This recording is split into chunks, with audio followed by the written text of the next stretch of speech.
Hello students, I hope आप सब बढ़िया होंगे और डिजिटली काफी नॉलेज गेन कर रहे होंगे। आज हम स्टार्ट करने जा रहे हैं chapter number 7 that is triangles.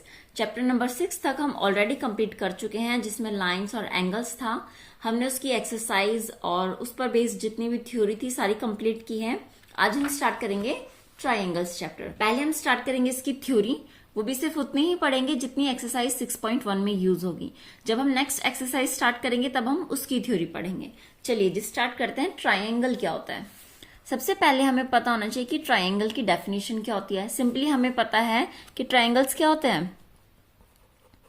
Triangles are three sided polygon, right? Focus अच्छे से करवा लेते हैं। थ्री साइडेड पॉलीगन हम इन्हें बोल सकते हैं। कुछ इस तरीके के ही होते हैं हमारे पास, जिनकी थ्री साइड्स होती हैं। अब यहां देखिए जरा, एक अगर हम इसे नेम कर दें that is A, B and C. सिर्फ और सिर्फ थ्री साइडेड पॉलीगन ही नहीं, इसकी थ्री वर्टेक्स भी होती हैं, 1, 2 एंड 3। ठीक है, तो ये क्या हो जाएगा? थ्री वर्टेक्स होती हैं। चलिए जी, और क्या क्या होता है? थ्री एंगल्स भी होते हैं इसके, दैट इज एंगल 1 जिसे हम एंगल ए के नाम से जानते हैं। This is second angle, angle B, and this is the third angle, angle C. तो इसमें क्या होता है?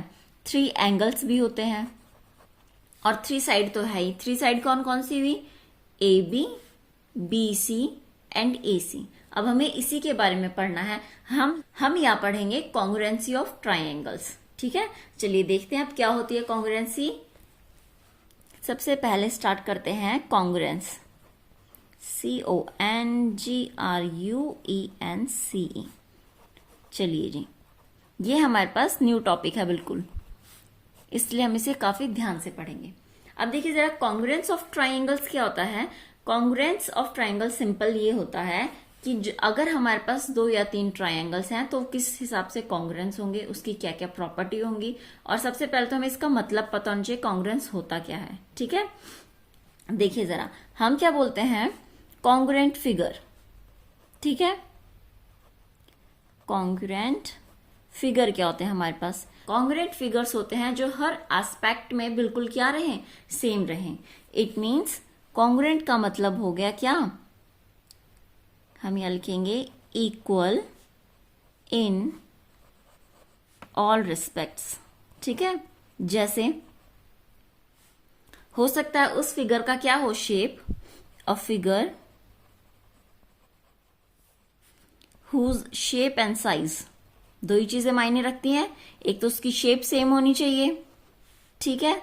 दूसरा हमारे पास उस जो शेप है उसका क्या होना चाहिए? साइज सेम होना चाहिए। तो यहां पर ये हमारे पास क्या आता है? Are both same. चलिए जिसे अब एग्जाम्पल के साथ देखते हैं, क्लियर करते हैं। अगर हमने कहा कि मान लीजिए एक ट्रायंगल है हमारे पास कुछ इस तरीके का, दूसरा हमने कुछ ये बना दिया, क्या ये आपको दोनों कॉन्ग्रुएंट दिख रहे हैं? जबकि डेफिनेशन में कहा है equal in all respects a figure जिस whose shape and size are both same. क्या इसका साइज हमें सेम दिख रहा है? जी नहीं। शेप तो ठीक है, ये भी ट्रायंगल है, ये भी ट्रायंगल है। ऐसे नहीं कि ट्रायंगल को हम किसी दूसरे क्वाड्रिलेटरल या पेंटागन के साथ शेप करेंगे, जी नहीं, बिल्कुल नहीं। Whose shape and size are both same, इन दोनों ट्रायंगल का साइज जो है वो बिल्कुल डिफरेंट डिफरेंट हमें अलग ही दिख रहा है। It means these are not congruent figures. ठीक है, अब अगर मैंने कहा कि एक ट्रायंगल और यहां ले लेते हैं, तो क्या आपको ये दोनों ट्रायंगल सेम नहीं दिख रहे हैं?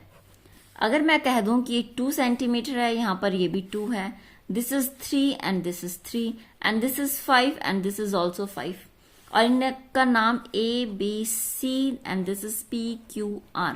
अब यहां बता सकते हैं, देखिए जरा, AB किसके इक्वल है? यहां पर PQ के इक्वल है, ओके।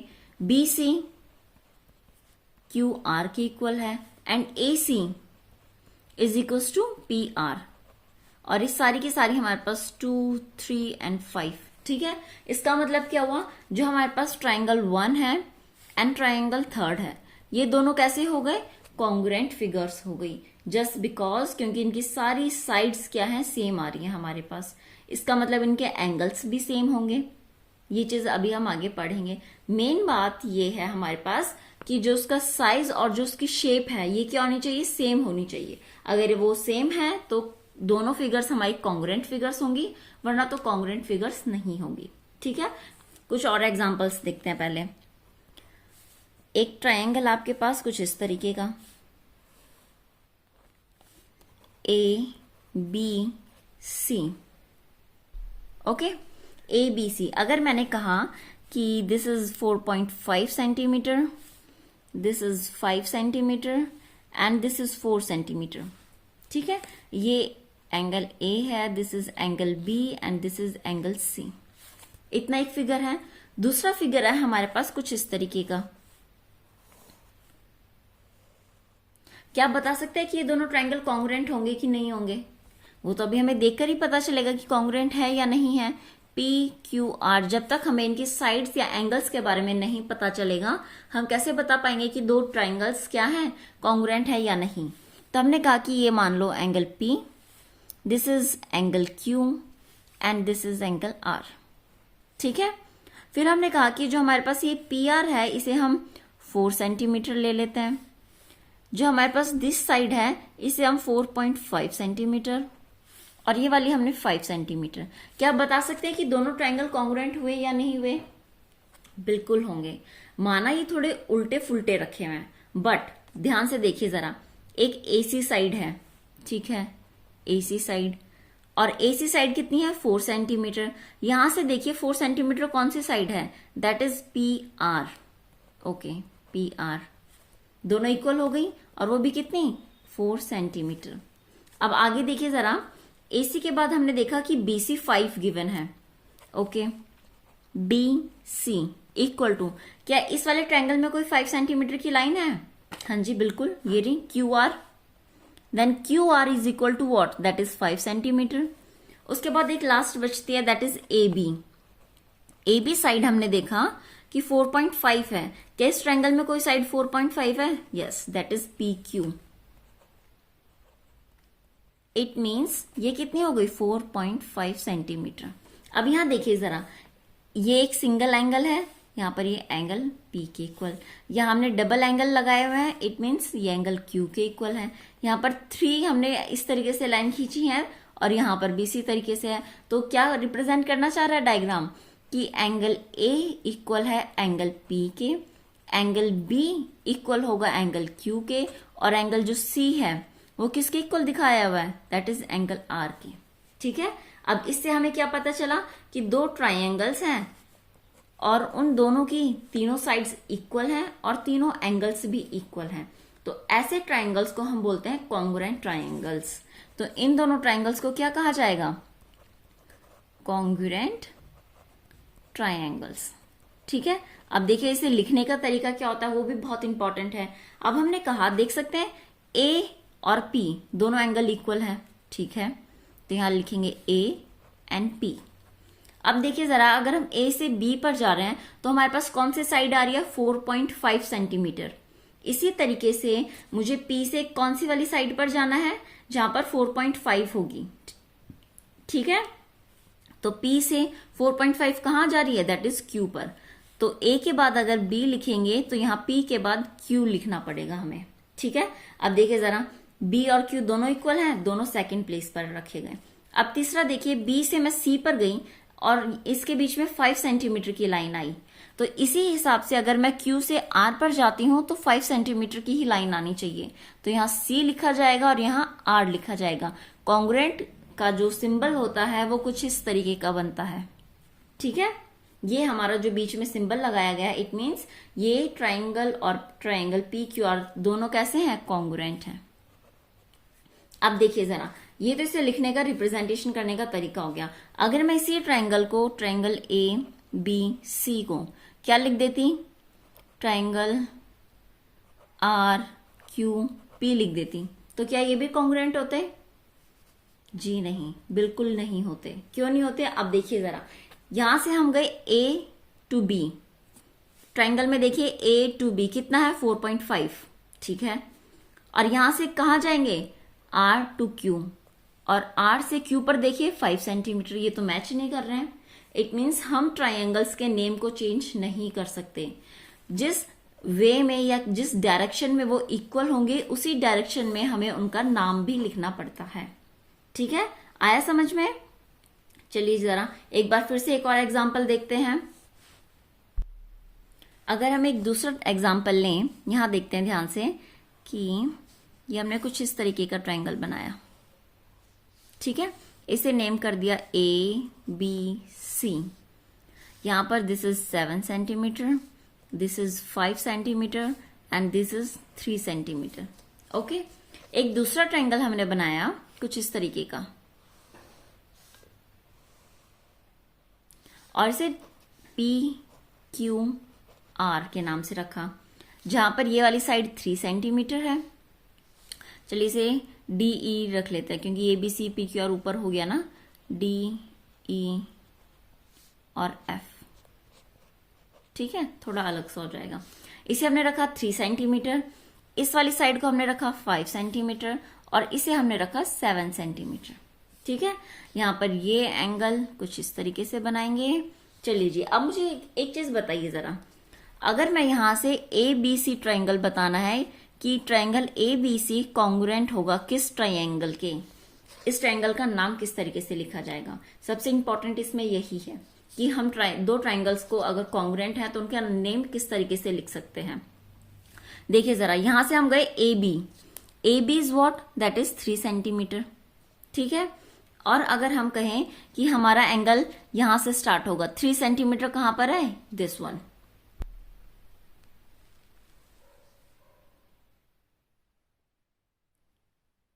इनके एंगल भी कर लेते हैं एक बार। अच्छा, हमने लिखा नहीं है, ठीक है, कुछ इस तरीके से है।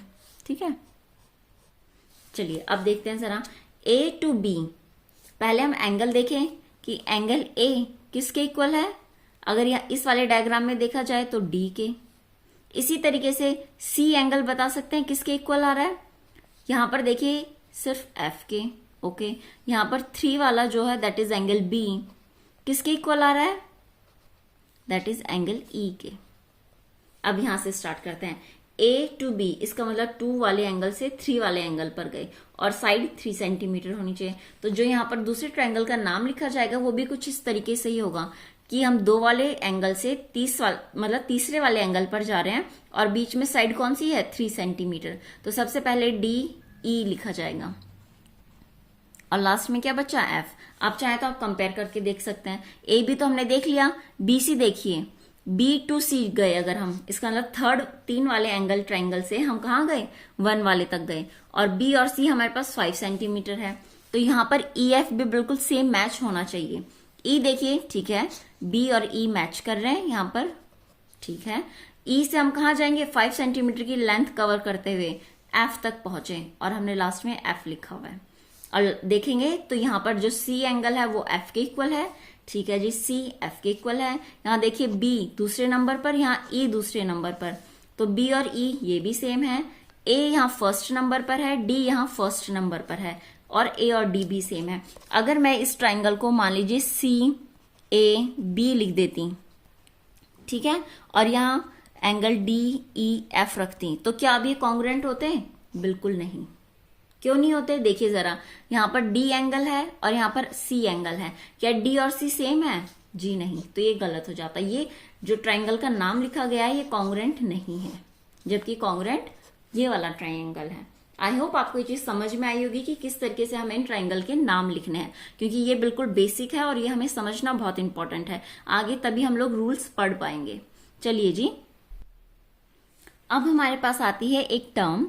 आई होप आपको ऊपर सारी थ्योरी समझ में आई होगी। ये आपको और अच्छे से तब आएगी जैसे हम लोग अभी क्वेश्चन स्टार्ट करेंगे, तब जब हम इसे यूज करेंगे इन क्वेश्चंस में, तब आपको बहुत इजीली समझ में आएगा कि किस तरीके से इसका नेम लिखना होता है। एक आता है हमारे पास दैट इज CPCT। अब इसका मतलब क्या होता है, CPCT होता है हमारे पास कॉरस्पॉन्डिंग, सबसे पहले जो C आता है दैट इज कॉरस्पॉन्डिंग, P से होगा पार्ट्स ऑफ, और CT का होता है कॉन्ग्रुएंट ट्राइंगल। ठीक है, अब देखिए इसका मतलब क्या है, ये भी जब हम क्वेश्चन सॉल्व करेंगे, आप लास्ट तक वीडियो देखेंगे तब हमें समझ में आएगा। वैसे corresponding parts of congruent triangle हमेशा क्या होते हैं, आर इक्वल होते हैं। ठीक है, अब इसका मतलब क्या हुआ कि जो भी हमारे पास, मान लो अगर दो ट्राइंगल कॉन्ग्रुएंट है ना, अगर हमें ये पता चला कि हाँ जी ये दो ट्राइंगल कॉन्ग्रुएंट है, तो उसके कॉरस्पॉन्डिंग पार्ट्स मतलब चाहे उसकी साइड हो चाहे उसके कोई भी एंगल हो, सब के सब इक्वल होते हैं। ठीक है, हम कह सकते हैं कि जो ट्राइंगल ABC है वो ट्राइंगल DEF को पूरा पूरा कवर कर लेगा। ठीक है, चलिए जी फटाफट हम इसके एक्सियोम्स या फिर हम कह सकते हैं प्रॉपर्टी पर आते हैं। सबसे पहली जो होती है हमारे पास, दैट इज SAS कॉन्ग्रुएंसी, जिसका मतलब क्या हुआ देखिए जरा, SAS। ठीक है, SAS कॉन्ग्रुएंसी का मतलब क्या हुआ, साइड एंगल साइड। यही चीज है हमारे पास सबसे पहली, अगर आप बुक में देख रहे होंगे और साथ के साथ पेन कॉपी भी लेकर बैठे होंगे। आई होप आपको वीडियो पसंद भी आ रही होगी और समझ में भी आ रही होगी। ठीक है, देखिए जरा, साइड एंगल साइड। अगर हम कहें, मान लीजिए कि ये ट्राइंगल है, ठीक है, और दूसरा कुछ इस तरीके का ट्राइंगल है हमारे पास। अगर हमने कहा ये पॉइंट O मान लेते हैं meeting point, this is A B and C D, ये कुछ ट्राइंगल हमारे पास गिवन है। अगर हमने कहा कि ये वाली साइड इस वाली साइड के इक्वल है और this side is equal to this side and this angle is equal to this angle, बस हमें इतना पता है। ठीक है, तो by side angle side congruency क्या कहती है, देखिए जरा, दो ट्राइंगल देखिए OCB एंड ODA, दोनों में हमने क्या देखा, दो साइड्स इक्वल हैं। इस वाले ट्राइंगल की ये वाली साइड इसके इक्वल है and this one side is equal to this side, और बीच में एक एंगल भी इक्वल है। इट मीन्स हम क्या कहेंगे, बाय SAS, तो हमारे पास जो ट्राइंगल है OBC कॉन्ग्रुएंट होगा किस ट्राइंगल के, अब नाम बताइए जरा फटाफट। देखिए O से हम कहाँ गए, B पर, तो OB किसकी इक्वल है, दैट इज OA के। यही चीज गिवन है, यहां लिखते हैं सबसे पहले OB इक्वल टू OA। ठीक है, और क्या क्या गिवन है, OC किसके इक्वल गिवन है, OD के। It means OC equal to OD, ये भी गिवन है। सेकेंड थर्ड चीज हमारे पास गिवन है, that is angle. Angle COB is equals to, that is COB. It means this angle is equal to what, DOA, angle DOA। अब देखिए जरा, दो साइड्स हैं और उन दोनों साइड्स के बीच में एंगल है। ठीक है, ये चीज आपको दिख रही है, दोनों साइड्स के बीच में एंगल है। इसका मतलब क्या हो जाएगा, जो हमारा OBC ट्राइंगल है किसके कॉन्ग्रुएंट हुआ, देखिए OB है, OB के साथ कौन मैच करेगा, OA मैच करना चाहिए। तो यहां पर जो नेम लिखा जाएगा दैट इज OAD। ठीक है, अब देखिए मैच करके, OC OD के इक्वल होना चाहिए। अगर हम यहां से देखें, that is first and third मिलकर OC बना रहे हैं, तो यहां पर भी फर्स्ट और थर्ड मिलकर ही OD बनाएंगे, दिख रहा है। ठीक है, अब फिर देखिए जरा, AOD किसके इक्वल होना चाहिए, अगर हमने A से स्टार्ट किया है तो दूसरे ट्राइंगल में इसी के अपोजिट दैट इज B से स्टार्ट होगा, C से स्टार्ट नहीं होगा। ठीक है, तो BOC के इक्वल होगा। आई बात समझ में, चलिए जी, अब देखिए इतना हो गया, ये तो हमें पता चल गया SAS का मतलब क्या हुआ। SAS का मतलब ये हुआ कि दो साइड्स होनी चाहिए और एक एंगल होना चाहिए। ठीक है, S is stands for side and A stands for angle। अब इसका ये मतलब नहीं है, मान लीजिए अगर कोई ट्रायंगल मेरे पास कुछ इस तरीके से गिवन होता, ठीक है,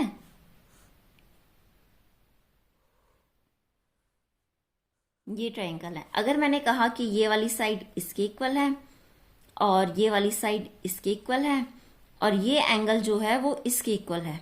ठीक है, अब ध्यान से देखिए जरा, इस वाले ट्रायंगल में तो दोनों साइड्स के बीच में एंगल आ रहा है, देख रहे हैं आप डायग्राम में।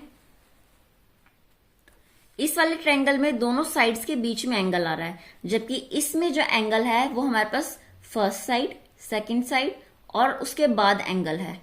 ठीक है, ये चीज कॉन्ग्रुएंसी नहीं होती। हमेशा याद रखिए कि SAS नाम ही इसलिए दिया गया है, दो साइड्स के बीच में एंगल आना चाहिए जिस तरीके से यहां पर बना हुआ है, ठीक है। और जबकि आप यहां देखेंगे तो देखिए एक ये साइड है, एक ये साइड है, तो इन दोनों साइड के बीच का कौन सा एंगल बनेगा? This one. ये वाला एंगल इक्वल होना चाहिए था, ना कि ये वाला एंगल, ठीक है। आई होप ये चीज आपको समझ में आ रही होगी। चलिए जी, इस पर बेस्ड हम क्वेश्चन भी करेंगे, उससे पहले हम बाकी और रूल्स पढ़ लेते हैं अपने। वैसे तो इसमें 5-6 रूल्स बनते हैं टोटल, अभी हम 3 या 4 ही पढ़ेंगे क्योंकि उसके बाद फिर हम क्वेश्चन सॉल्व करेंगे। क्वेश्चंस जब तक हम प्रैक्टिस नहीं करेंगे, इन फॉर्मुलेज का, इन आइडेंटिटीज का यूज नहीं करेंगे, तब तक हमें समझ में नहीं आएगा, याद रखना। चलिए जी, अब आगे देखते हैं। नेक्स्ट हमारे पास होता है second, angle side angle congruency rule.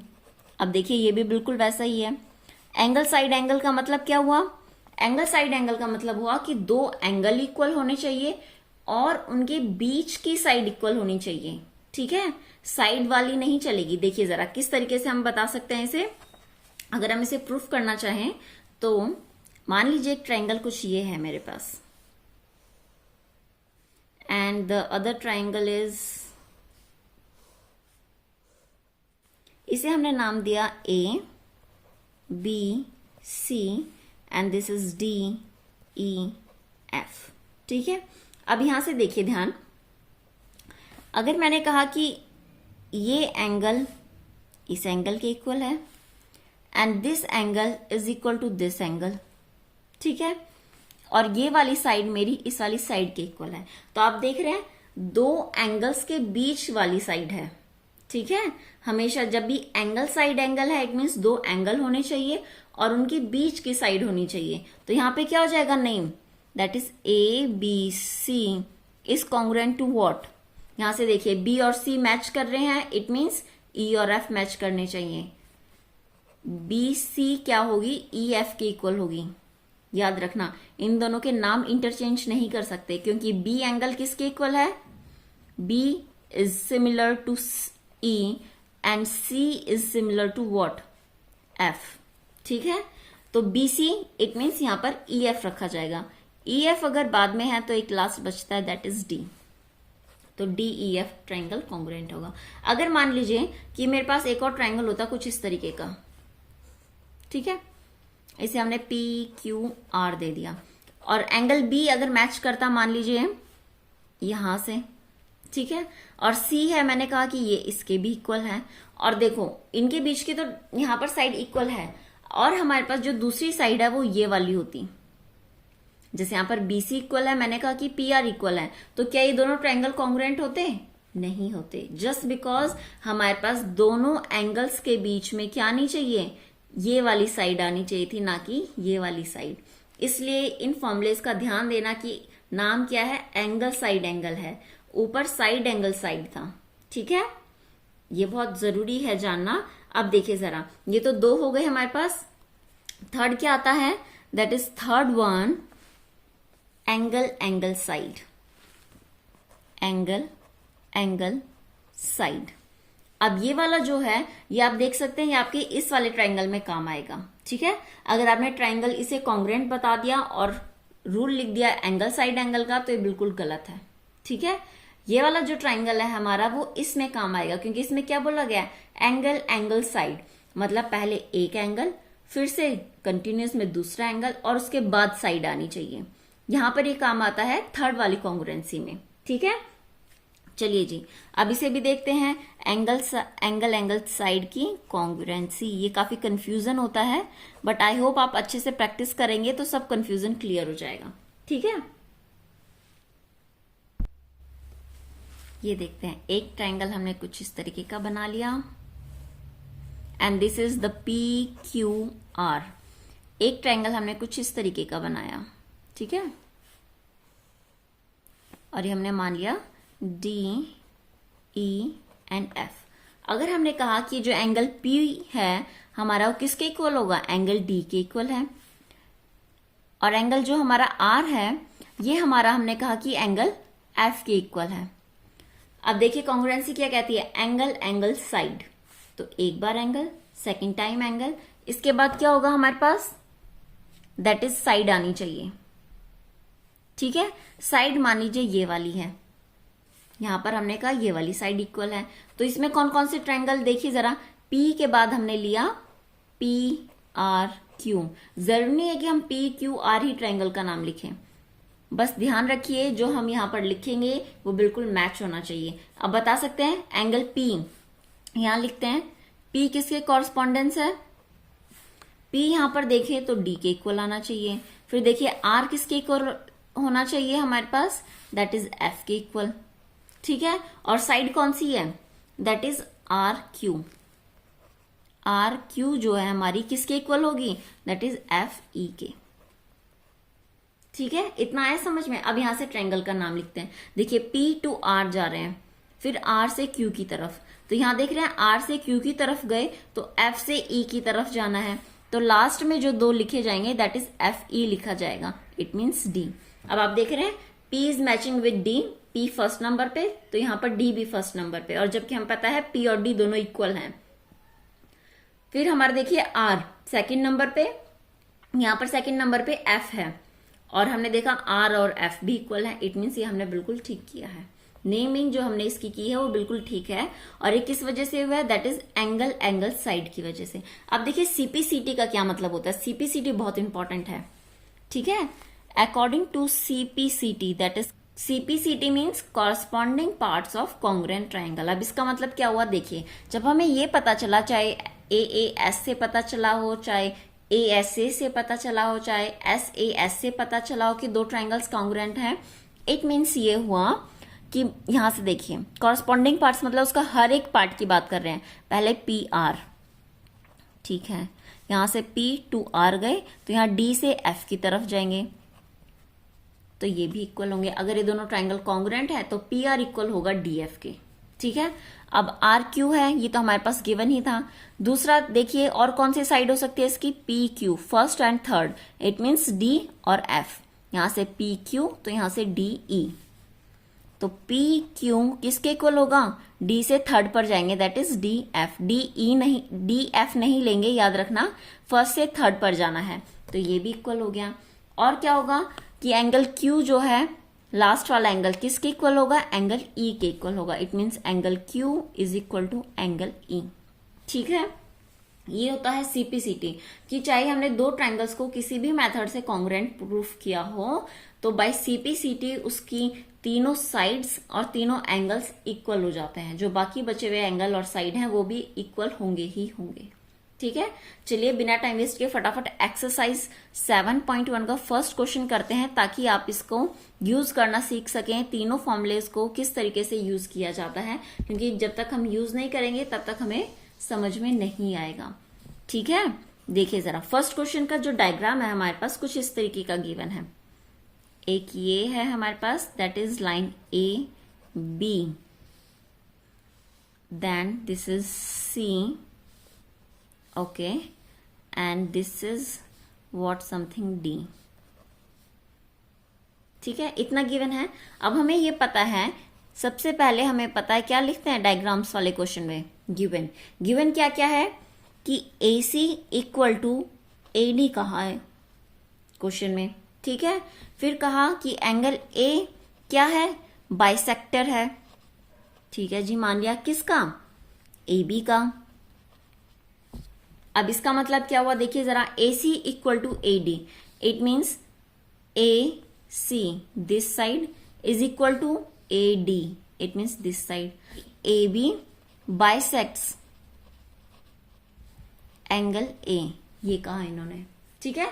I hope ये आपको दिख रहा होगा। चलिए जी, और देखिए हमारे पास क्या क्या गिवन है, हमें शो क्या करना है, शो हमें करना है कि ABC जो ट्राइंगल है वो किसके कॉन्ग्रुएंट होना चाहिए, ट्राइंगल ABD ट्राइंगल के, ठीक है। चलिए जी देखते हैं हम कैसे प्रूफ करेंगे, जबकि हमें पता है प्रूफ करने के लिए हमारे पास कौन सी चीज यूज होने वाली है। देखिए एक एंगल है और एक साइड है, या तो हमें एक साइड और मिल जाए। कौन कौन से पढ़े थे आपने, अभी तक आप लोग 3 पढ़ चुके हैं, यहां लिख लेते हैं एंगल, एंगल, साइड, ठीक है। फिर हमें पता है एंगल, साइड, एंगल, और फिर हमें पता है साइड, एंगल, साइड। अभी तक आपने सिर्फ यही 3 के बारे में जाना है। अब बता सकते हैं तीनों में से कौन सा यूज होगा यहाँ पर। देखिए एक साइड गिवन है, एक एंगल है, बाकियों के बारे में तो हमें कुछ नहीं पता, लेकिन हमें ए बी दिख रही है। बिल्कुल, ये क्या है, कॉमन है, इस वाले ट्रायंगल के लिए भी, इस वाले ट्रायंगल के लिए भी। अब देखिए जरा, सबसे पहले हम यहां लिखेंगे ए डी इक्वल टू ए सी। तो ये चीज क्या है, गिवन, इसका रीजन देना पड़ेगा। फिर हमारे पास एंगल देखिए, एंगल डी ए और यहां से गया बी, ठीक है, किसके इक्वल होगा, एंगल सी ए बी के। ये चीज भी हमारे पास गिवन है, क्योंकि ए बी बाइसेक्ट कर रही है एंगल ए को। इसका मतलब क्या हुआ कि ये दोनों आपस में एंगल इक्वल है। तीसरा बता सकते हो, A B equal to A B क्यों हुआ, जस्ट बिकॉज कॉमन। ये हमारे पास क्या है, इसका रीजन लिखना जरूरी है, बिना रीजन के टीचर्स नंबर नहीं देंगे और आपको भी समझ में नहीं आएगा जब आप बाद में समझना चाहेंगे, ठीक है। ए बी इक्वल टू क्या हो गया, A be just because common. अब ट्राइंगल कौन कौन से हुए देखिए जरा, ए बी सी ट्राइंगल किसके कॉन्ग्रुएंट होगा, देखिए ए बी है और यहां पर भी ए बी के इक्वल है, ठीक है। तो ए से बी जाने पर दूसरे ट्राइंगल में भी हमें ए और बी लिखना पड़ेगा फर्स्ट और सेकंड प्लेस पर। लास्ट में यहां सी है तो हमें यहां क्या लिखना पड़ेगा, डी लिखना पड़ेगा। अब देखिए जरा मैच करके देखते हैं, क्या ए डी इक्वल ए सी लिखा है हमने, यहां से देखते हैं ए डी, ये रहा, मतलब फर्स्ट से थर्ड पर गए, ठीक है, यहां ए डी से, और यहां पर भी फर्स्ट से थर्ड पर गए तो ए सी मिला। इट मीन्स हमने ये बिल्कुल ठीक लिखा हुआ है। इस वाले एंगल को चेक किया तो वो भी बिल्कुल ठीक था, और ये थर्ड साइड जो है ये भी ठीक थी। अभी कौन सा बना देखिए, साइड एंगल साइड, दो साइड्स के बीच में एक एंगल है। इट मीन्स यहां हम लास्ट में लिखेंगे bye side angle side congruency, ठीक है। इसी कॉन्ग्रुएंसी की वजह से जो हमारा क्या है, ट्राइंगल ए बी सी है, वो कॉन्ग्रुएंट हुआ किसके, ट्राइंगल ए बी डी के। इतना है समझ में, SAS that is side angle side. अब सीपीसीटी से हमें क्या पता चलेगा, एक और चीज देखिए, क्योंकि लास्ट में एक और क्वेश्चन उन्होंने बोला है कि बीसी और बीडी से क्या मतलब आपका, तो हम यहां लिखेंगे बाय सीपीसीटी। देखिए जरा, अगर ये दोनों ट्रायंगल कॉन्ग्रुएंट हैं तो अभी मैंने बताया था कॉरस्पॉन्डिंग पार्ट्स जो होते हैं कॉन्ग्रुएंट ट्रायंगल के वो भी इक्वल होंगे। बी से सी तक गए, ठीक है, यहां पर बी से डी पर गए तो ये दोनों भी इक्वल होंगी क्योंकि दोनों साइड्स हैं। तो लास्ट में लिख दीजिएगा by CPCT B C equal to B D, ठीक है। नाम चेंज मत करना, इसे बी सी और यहां पर डी भी मत कर देना, कॉन्ग्रुएंसी में यही चीज देखी जाती है, ठीक है। इसलिए B C equal to B D ही रखेंगे। और यहाँ पर हमारा फर्स्ट क्वेश्चन कंप्लीट होता है। बाकी बचे क्वेश्चन सब नेक्स्ट वीडियो में करेंगे। एंड आई होप आपको ये अच्छे से समझ में आ रहा होगा, और क्वेश्चन साथ के साथ करेंगे आप प्रैक्टिस तो और भी अच्छे से समझ में आ जाएगा। Thank you.